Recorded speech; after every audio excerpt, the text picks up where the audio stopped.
आदर अभिनंदन आभार। नमस्कार, मैं सोमनाथ मिश्र टॉक शो विद सोम में आप सभी का स्वागत करता हूं। आज हमारे साथ हमारे अतिथि घनश्याम कुमार, जो कि राष्ट्रीयकृत बैंक में चीफ मैनेजर के पद पर हैं, वो जुड़े हुए हैं। मैं आप सभी की आज्ञा से उनके बारे में दो शब्द कहना चाहूंगा। घनश्याम जी मूलतः बिहार राज्य के मधुबनी जिला के अंतर्गत बरहारा गांव से हैं। इन्होंने अपना प्रारंभिक शिक्षा सीतामढ़ी और पटना के सरकारी विद्यालयों से अपने चाचेरे भाई और बहनों के साथ किया, क्योंकि शुरुआती दिनों में ये अपने चाचा के साथ रहते थे। 10+2 करने के बाद, इंटरमीडिएट करने के बाद इनका चयन एयरफोर्स में एज ए एयरमैन के रूप में हुआ।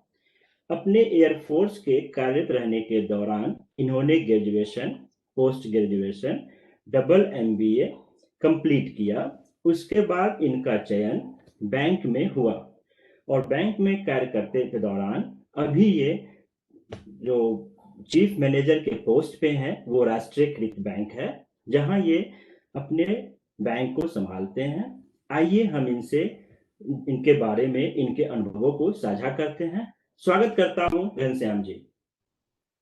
बहुत बहुत नमस्कार सोमनाथ जी। सर, मुझे जी बहुत ही सर। अपार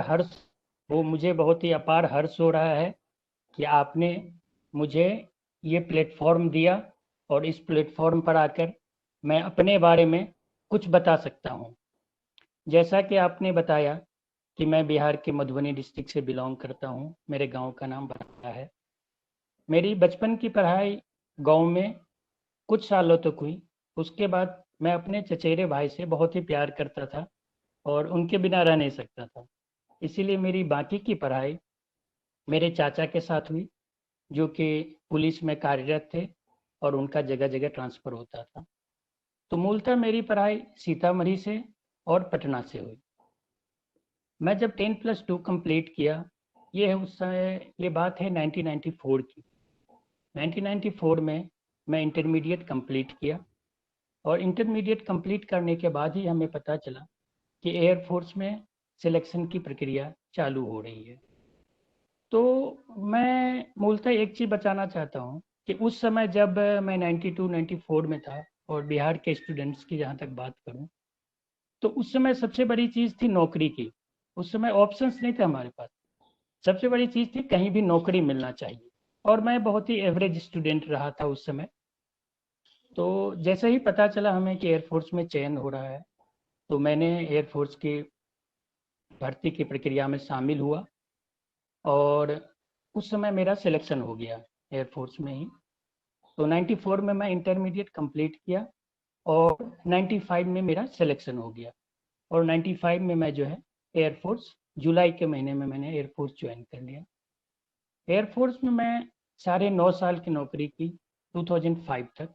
इस समय मैं बहुत जगह पोस्टिंग रहा एयरफोर्स में और एयरफोर्स में रहते ही मेरी संगत कुछ अच्छे दोस्तों से हुई, जिन्होंने मुझे मोटिवेट किया पढ़ाई के लिए और मैं वहाँ अपना बाकी का पढ़ाई किया और उसके बाद 2005 में मैं जो है एयरफोर्स की नौकरी छोड़कर मेरा चयन बैंकिंग में हुआ और अभी मैं 2005 के जनवरी से बैंकिंग सर्विसेज में हूँ और अभी मैं चीफ मैनेजर के पोस्ट पर अभी मैं अम्बाला कैंट में कार्यरत हूँ।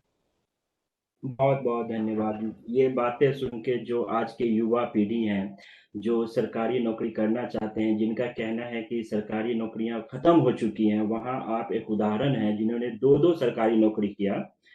तो आप उन युवाओं को क्या कहेंगे, कैसे उनको तैयारी करनी चाहिए, जो वो अपने जो लक्ष्य है उसके प्रति उनको वो मिले।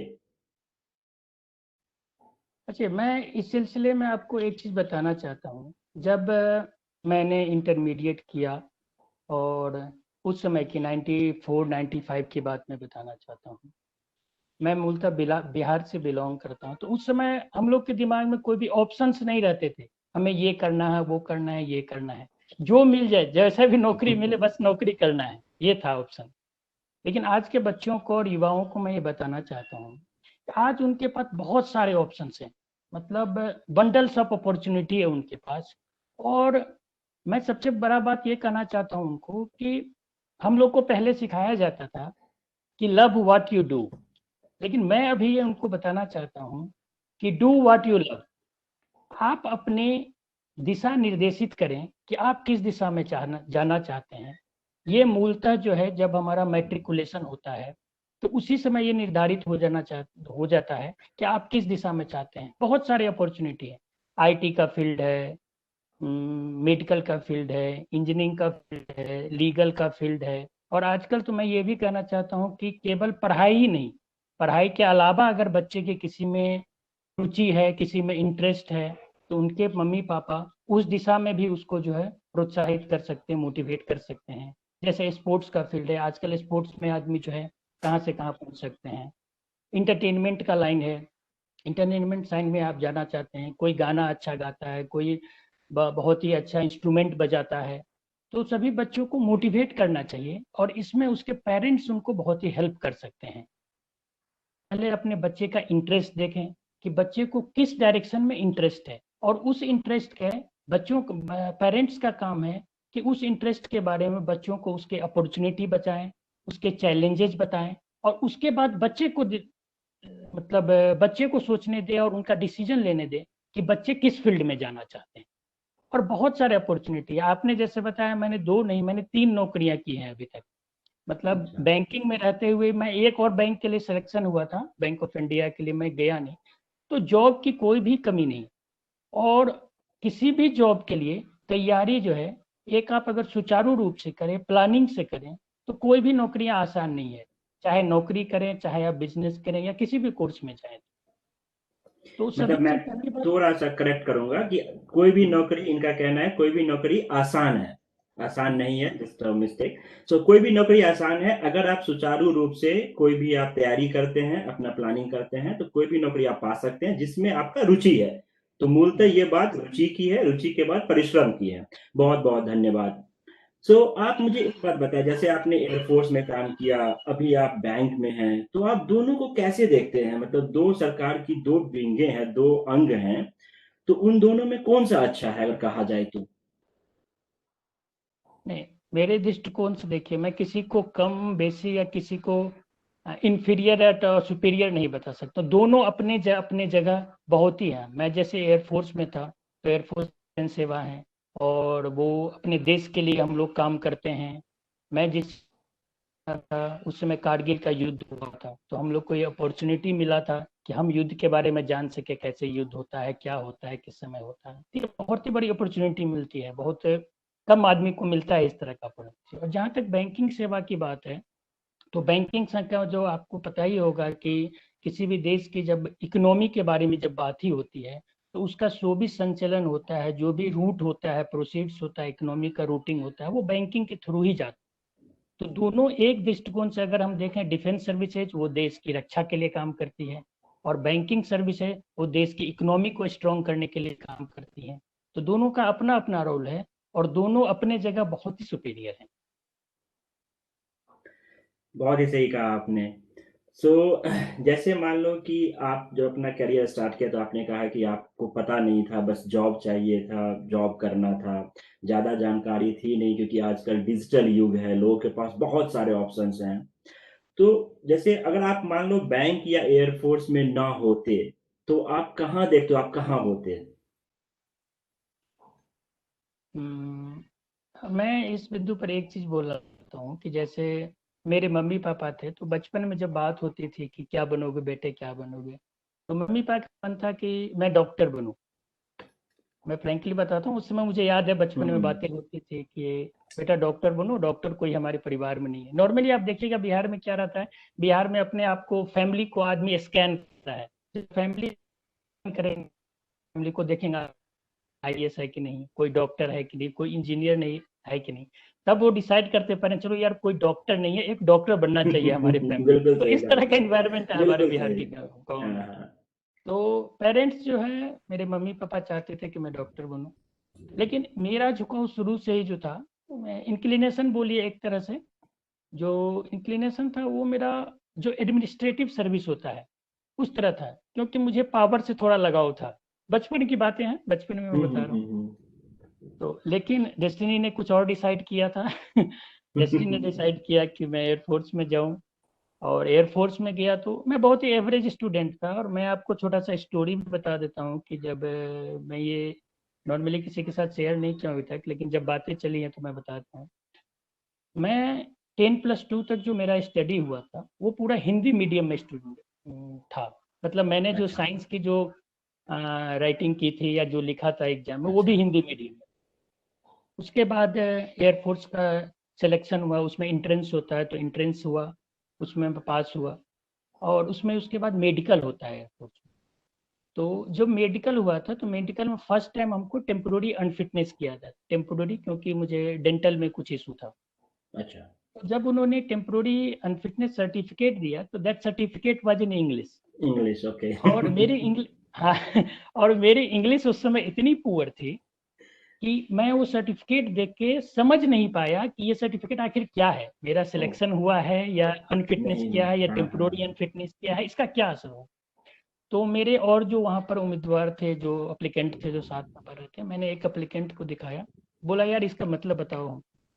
तो उसने तो मतलब मुझे बता दिया, लेकिन साथ ही साथ एक टोंट जो होता है ना, एक तरह से हाँ हाँ हाँ हाँ। जो कसते हैं कि यार तुम क्या है, तुम क्या, तुम्हारा इंग्लिश है, तुम इसका मतलब नहीं समझ पाते। तो वो मेरे दिमाग में अभी भी स्ट्राइक करता है उस लड़के का बात। और उसके बाद मेडिकल अनफिटनेस, टेम्पोररी अनफिटनेस था, डेंटल मेरा कराया गया, डेंटल ठीक हो गया, तो फिर 3 महीने के बाद जो है फाइनल सिलेक्शन आ गया था। वो जो मेरा इंग्लिश का कंडीशन था उस समय, जब मैं एयरफोर्स में गया तो एयरफोर्स में जस्ट 10+2 करने के बाद मैं चला गया था। तो बाकी की पढ़ाई मेरा कोरेस्पोंडेंस हुआ, तो वहाँ पर और लड़के से जान पहचान हुआ, बहुत सारे दोस्त बने। तो दोस्तों ने इग्नो में एडमिशन लिया था, उस समय इग्नो से कोरेस्पोंडेंस क्लासेस होती थी।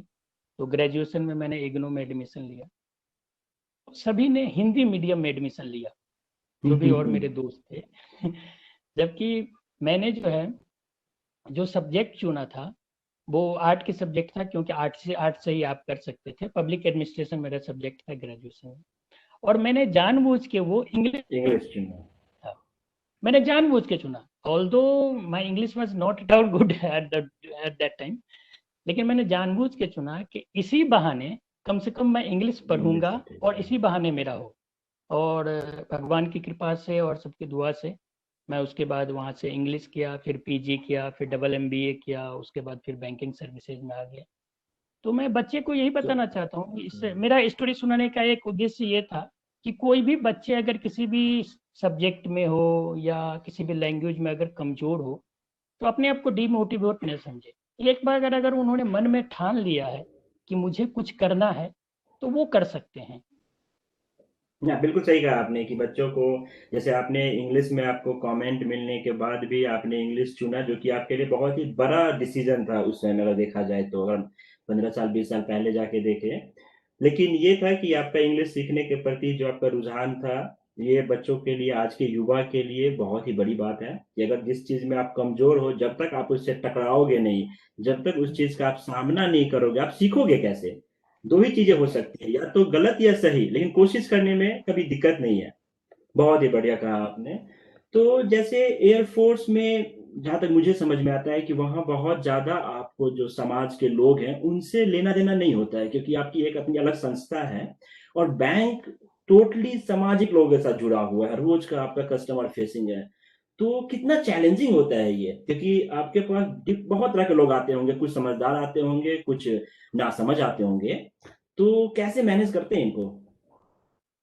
हाँ, मैं इस विषय में कहना चाहता हूँ सुमोद, कि जैसे एयरफोर्स का जो जॉब सिमेटिक जॉब होता है, सिमेटिक जॉब जैसे मैं, मेरा ट्रेड था एयरमैन, एयरफ्रेम फिटर था, मैं हवाई जहाज पे काम करता था।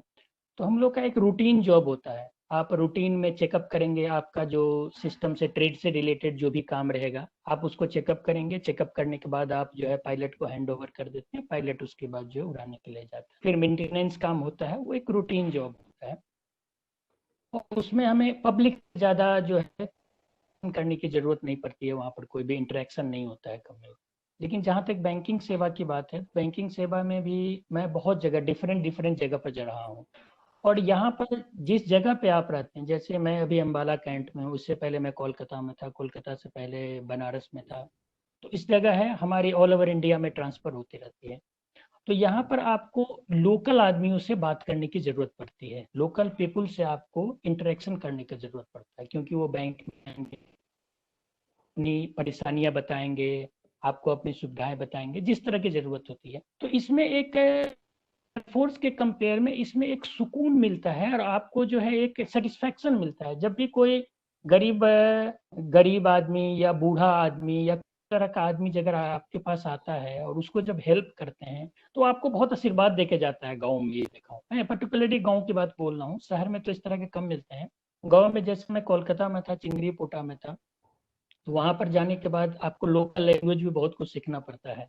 जैसे मैं बंगाल में रहा तो थोड़ा बहुत बंगला भी सीखा, एक्शन करने के लिए आपको सीखना बिल्कुल। पड़ता है। तो जो गाँव में रहते थे, तो गाँव के जो आदमी आते थे, तो वो बहुत ही आपको जो है प्रशंसा करके जाएँगे, बहुत खुश होंगे। ऑल्दो जो उनको पैसा मिल रहा है, चाहे पेंशन का पैसा हो या डायरेक्ट बेनिफिट ट्रांसफर का पैसा हो, किसी तरह का पैसा हो, वो गवर्नमेंट की तरफ से आ रहा है। लेकिन वो मीडियम आपको समझते हैं, माध्यम आपको समझता है, उनको लगता है कि आप ही उसको पैसा दे रहे हो। तो इसमें एक सेटिस्फैक्शन है सबसे बड़ी चीज़ गाँव में। और जब आप लोन करते हो, किसी को एडवांस देते हो, जब कोई नीडी आदमी आता है, कोई नया स्टार्टअप करने के लिए आता है, आप उसकी सहायता करते हो और आपके रहते-रहते आप देखते हो कि वो एक जो है ऊँचाइयों पे चला गया है, वो काफ़ी डेवलप कर लिया, काफ़ी ग्रो अप कर लिया। तो एक जो अंदर की सैटिस्फैक्शन हमको जो खुशी मिलता है, उसका कोई कंपेयर नहीं कर सकते आप। तो दोनों नौकरियों में इस तरह का जो मैं डिफरेंस समझता हूँ। मतलब अगर मैं जिसको समझ पाया हूँ, तो अगर एयरफोर्स की बात करें तो हम देश की सेवा करते हैं, और बैंक की बात करें तो हम समाज की सेवा करते हैं। समाज सेवा हम दोनों जगह कर रहे हैं। सही बात आपने पकड़ा सुमन। तो अब ये बताइए कि जैसे आपने 94 से आप कर रहे हो, 2020 चल रहा है, तो 26 साल आपका जो है करियर का हो गया। तो इसमें बहुत लोगों ने आपको एडवाइस दिया होगा, जो बहुत ही अच्छा एडवाइस होगा, और बहुत लोगों ने खराब एडवाइस दिया होगा। तो सबसे अच्छा कौन सा था, सबसे खराब कौन सा था? हाँ, ऐसा मैं अभी तक कोई आकलन तो नहीं किया हूँ एडवाइस के बारे में। हाँ, लेकिन एक एडवाइस तो मैं बहुत अच्छा समझूंगा जो मेरे दोस्तों ने दिया था जब मैं एयरफोर्स में गया था। एक्चुअली मैं बताऊं, मैं जब बचपन में था, जब 10+2 में पढ़ रहा था, तो दिल में ये था कहीं यार नौकरी मिल जाए, बस नौकरी मिल जाए, मैं कहीं सेटल हो जाऊं तो घर परिवार वाले भी खुश हो जाएंगे, ये हो जाएंगे। लेकिन जब मैं एयरफोर्स ज्वाइन किया तो वहां जाके पता चला, no, this is not the end. आपको एक नौकरी मिल गया तो ये एंड नहीं है, आप आगे भी बढ़ सकते हो। आगे मैंने फिर ग्रेजुएशन किया, फिर लोग दोस्तों ने मोटिवेट किया, नहीं ग्रेजुएशन है, फिर मैंने पीजी किया, फिर मैंने एमबीए।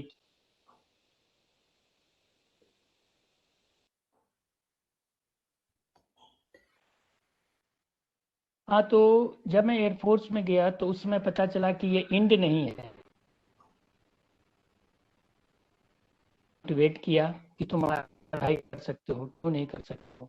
तो फिर वहाँ से ग्रेजुएशन किया, ग्रेजुएशन के बाद किया पीजी के बाद डबल एमबीए किया, और डबल एमबीए के बाद जो है मैंने एयरफोर्स छोड़ के बैंकिंग सेवाएं ज्वाइन की, और बैंकिंग सेवाओं में रहते हुए मैंने जो आज जो है चीफ मैनेजर के पोस्ट पे मैं माला कैंट में हूँ। तो मैं अपने सभी दोस्तों का, जो एयरफोर्स में मेरे दोस्त थे, मैं उनका सभी को शुक्रिया अदा करता हूँ जिन्होंने मुझे मोटिवेट किया और अच्छे से मुझे एडवाइस दिया आगे के लिए। और सबसे खराब जो आपको किसी ने सलाह दिया हो, ऐसा कोई? एक तो आपने बताया कि एयरफोर्स में वो था कि तुम्हें इंग्लिश नहीं आता, वो तो था, लेकिन इसके अलावा कुछ ऐसा जो सलाह आपको अच्छा ना लगा हो? ऐसे तो बहुत से होते हैं, ऐसा कुछ मैं याद नहीं रखा हूँ सलाह। बहुत सारे दोस्त रहते हैं एयरफोर्स में, बहुत सारे ऐसे दोस्त बोलते हैं जो आपको कि ले जाने का प्रयत्न करते हैं, लेकिन मैं अच्छा, उस तरफ गया नहीं। चलो सही है। तो तो बहुत सारे ऐसे दोस्त हैं। अब जैसे कि मेरा ये अंतिम सवाल है आपसे, कि जो हमारी नई पीढ़ी आ रही है, क्योंकि जैसे आपको पता है टॉक शो विद सोम का पर्पस यही है, हमारा यही मुद्दा है कि हम नए जनरेशन को, उनको हम बता सके, अपना अनुभव साझा करा सके अपने मेहमान को बुला के, कि किसी भी चीज को पाने के लिए कोई भी चीज आपको रोक नहीं सकता, चाहे वो पैसा हो, चाहे वो समय हो, चाहे वो माहौल हो। अगर आपके अंदर वो इच्छा शक्ति है तो आप कर सकते हैं, कोई भी चीज असंभव नहीं है। तो यही मकसद के साथ मैं अंतिम क्वेश्चन पूछता हूँ टॉक शो विद सोम में, कि जो नई पीढ़ी हमारी है उसको आप क्या सलाह देंगे, कैसे वो अपना जीवन को एज ए पेशेवर शुरुआत करेंगे और उनके लिए किस फील्ड में बेहतर है? क्योंकि आजकल क्या है कि डिजिटल आने से बहुत सारे फायदे हुए हैं, नो डाउट, लेकिन इसका ये भी है कि पेरेंट्स कैसे बच्चों को मॉनिटर करते हैं। डिजिटल पे सब कुछ है, सिर्फ अच्छा चीज ही नहीं है, गंदा चीज भी है, जो कि हमारे सोसाइटी को उनका ब्रेन वॉश कर सकता है। तो वो कैसे कहेंगे, पेरेंट्स कैसे करें आपकी नजर में? मैं सभी पेरेंट्सों से एक चीज बताना चाहता हूँ यहाँ पे। बच्चों के पास बहुत सारी सुविधाएं आ गई हैं। अभी आपको पता होगा कि लॉकडाउन के पीरियड में, जब से कोरोना पीरियड स्टार्ट हुआ है, तो तब से सभी बच्चे ऑनलाइन हो गए हैं। सबके हाथ में मोबाइल है, जो भी क्लासेज होते हैं ऑनलाइन होते हैं। इस मोबाइल के साथ, जैसे सोमनाथ जी ने बताया, कि अच्छे अच्छी चीज़ों के साथ खराब चीज़ें भी होती है। तो इसमें पेरेंट्स को बहुत ही ज़्यादा ख्याल रखना है। सबसे बड़ी बात कि आप, छोटे बच्चे जो होते हैं, छोटे बच्चे आपकी आदतों से सीखते हैं। हमें नॉर्मली, हम लोग, आपने एक चीज गौर किया होगा, नॉर्मली घर में क्या होता है कि जो पेरेंट्स होते हैं, मम्मी पापा होते हैं, वो बच्चे को बुक लेके पढ़ो, पढ़ाई करो, और खुद मोबाइल लेके बैठ जाते। तो यही एक गलत आदत है। बच्चे, आप अगर बच्चे को पढ़ाना चाहते हैं तो उसके साथ बैठिए, उसके साथ पढ़िए, तब वो बच्चे आपसे सीखेंगे कि नहीं, पढ़ाई क्या होता है। अगर आप मोबाइल लेके बैठ जाएंगे तो बच्चे भी वही सीखेंगे। तो इसीलिए मैं पेरेंट्स से बताना चाहता हूँ कि आप बच्चों के साथ बैठिए, उसके पसंद के बारे में समझिए, उससे बातें कीजिए, तब आपको समझ में आएगा कि उनका इंटरेस्ट क्या है और वो किस दिशा में जाना चाहते हैं। और हर बच्चे को, जरूरी नहीं है कि हर बच्चे पढ़ाई ही करे और तभी आगे बढ़े। अगर सपोज कीजिए कि तेंदुलकर के पेरेंट्स जो है, उसे बोला रहता है कि नहीं, तुम ग्रेजुएशन करो, तुम नौकरी लो, ये तो आज होता हमारे देश में तेंदुलकर? नहीं होता। बच्चों की प्रतिभा को देखना है और उस प्रतिभा के साथ उस बच्चे को मोटिवेट करना है कि वो आगे क्या करे। एक चीज और, बच्चे के पर भी ध्यान दे, बच्चे के दोस्त कौन है, क्योंकि दोस्त जो है आदमी के इमेज को बिल्डअप करता है। आपके बच्चे के दोस्त, वही नेचर जो है आपके बच्चे की बनेगी। तो माता पिता को ये चीज, बातें, बच्चों के लिए ख्याल रखना है। और बच्चे पर अगर थोड़ा सा भी ध्यान देंगे, आप प्यार से उसे पूछेंगे, तो डेफिनेटली बच्चे कहीं नहीं जाएंगे। और आपके मतलब आगे के लिए जो आपकी इच्छा, और बच्चे अपने भविष्य के बारे में अच्छा सा डिसीजन ले सकते बहुत बहुत धन्यवाद। मैं आपकी बातों को एक सारांश में अगर कहना चाहूँ अपने दर्शकों को, तो जैसे कि आपने देखा कि घनश्याम जी ने अपना संघर्षों के साथ स्टार्ट किया और अपना बहुत ही कम अपने आयु में एक सरकारी नौकरी एयरफोर्स ज्वाइन किया, फिर वहां से बैंक में गए और कंटिन्यू लर्निंग प्रोसेस फॉलो किया, जो कि आज के बच्चों में होना चाहिए। उन्होंने अगर चाहते तो इंटर के बाद, जब उनका सिलेक्शन हो गया 10+2 के बाद, पढ़ाई छोड़ सकते थे क्योंकि सरकारी जॉब थी, लेकिन फिर भी उन्होंने अपना बहुत सारा एजुकेशन ऐड किया अपने में और फिर बैंक में गए, वहां जाके किया। अभी देख रहे हो आपके डिजिटलाइज हमसे जुड़े हुए हैं, तो उन्होंने डिजिटलाइज भी फॉलो किया। तो आज के युवा पीढ़ी को सबसे बड़ी चीज है कि आपको संघर्षों से सीखना चाहिए, संघर्षों से घबराना नहीं चाहिए। और आगे बढ़ने के लिए जो आपका मन है, सबसे पहले आप अपना रुचि को पहचानो, आपका इंटरेस्ट किसमें है, इंटरेस्ट के लिए क्या करना है आपको, उसके लिए आपको कितना मेहनत करना है वो आप समझ सकते हो, क्योंकि आपको आपसे बेहतर कोई नहीं समझ सकता। तो इसलिए अपने आप को करें और फिर आप मेहनत करें। सफलता मिलना नहीं मिलना यह आपके हाथ में नहीं है, लेकिन कोशिश 100% आपका होना चाहिए, ये इंपॉर्टेंट है। यही संदेश के साथ मैं घनश्याम जी का स्वागत करते हुए और इनके विदाई के लिए बोलता हूं कि बहुत बहुत धन्यवाद आपका। आप हमारे शो में जुड़े और आपने अपना अनुभव साझा किया, जो कि हमारी युवा पीढ़ी के लिए बहुत ही मायने रखता है, क्योंकि आप जिस जगह से मूलतः रूप से बिलोंग करते हैं, वो जगह, वो बिहार के छोटे से गांव से आप बिलोंग करते हैं, तो वहां हमारे बहुत सारे युवा पीढ़ी होंगे जो सोच रहे हैं कि मैं यहाँ हूं, मैं क्या करूंगा, उनको समझ नहीं आ रहा होगा, और यही मकसद था कि उनको फायदा हो। तो बहुत बहुत धन्यवाद आपका इस शो में आने के लिए। नमस्कार। हैं। बहुत बहुत नमस्कार, धन्यवाद।